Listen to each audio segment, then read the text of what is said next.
So you know how the there's like a dollar amount.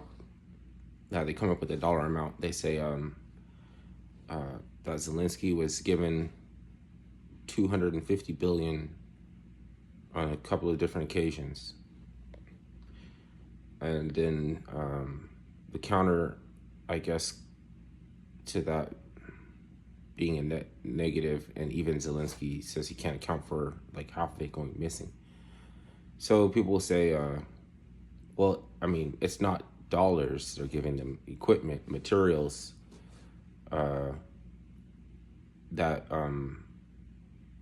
were have like in abundance or something like. We were going to upgrade anyway, so since we were going to revamp and refit and upgrade and restock and resupply and do all that stuff anyway, we have all this extra stuff sitting around, mothballed, whatever, like not doing anything. So we might, I mean, we might as like it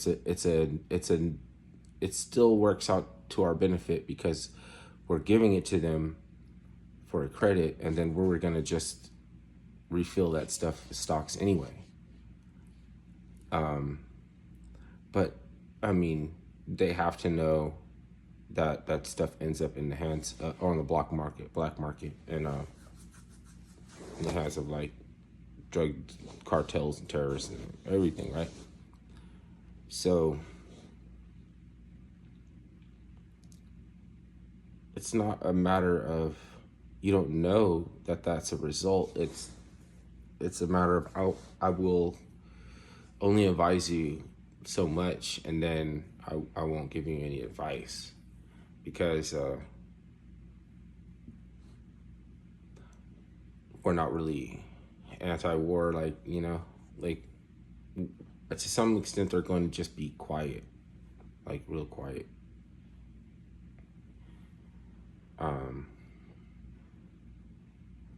Maybe that's smart in a way.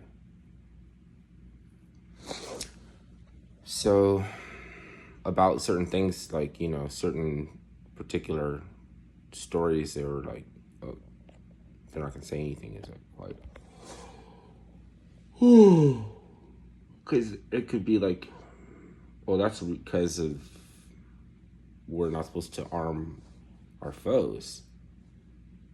We didn't know that we're not supposed to arm our foes, or I don't really have the expertise and the experience to tell you that a lot of that shit goes missing, right?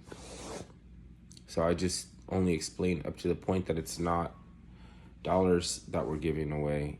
It's ammunition and, like out of circulation, like out of inactive,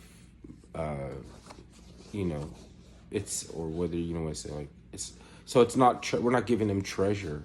We're giving them stuff that we were gonna replace anyway,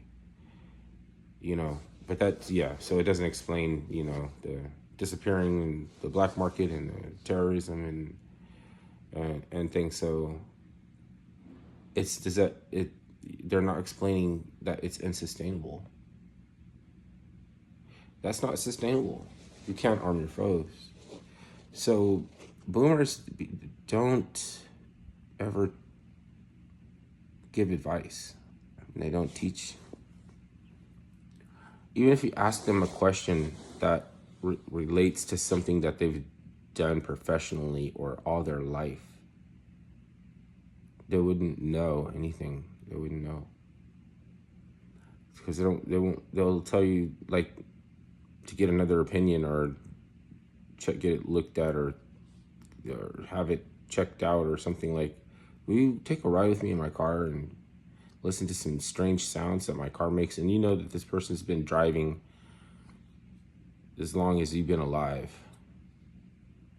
And they're just gonna be like, I don't know, is it broken? You should have somebody look at it. But then you can just find like a little millennial or a Zoomer, and they would be like, tell you all these, like, oh, don't you know that this is that and that, when it makes that sound, it's doing this. And I'm like, oh, cool. Because, I just, like, haven't really been driving that long. All right.